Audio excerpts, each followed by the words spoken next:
រាប់បានជួបគ្នានឹងស្លាច់គ្នាពិតជាពិបាកខ្លាំងណាស់តែបងមិនបានថែរក្សាបងថាឈប់ធ្វើឲ្យអូនពិបាកចិត្តទៀតតែអ្នកដែលធ្វើឲ្យអូនពិបាកចិត្ត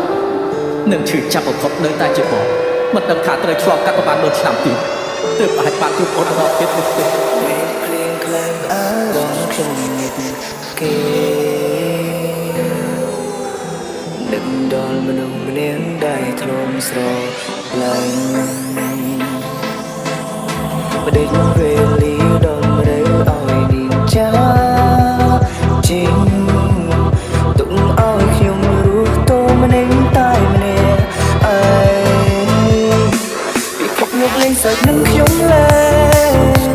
មិនได้ជប់នាងចេញពីខ្ញុំទេទុកឲ្យខ្ញុំរងាសោកសៅ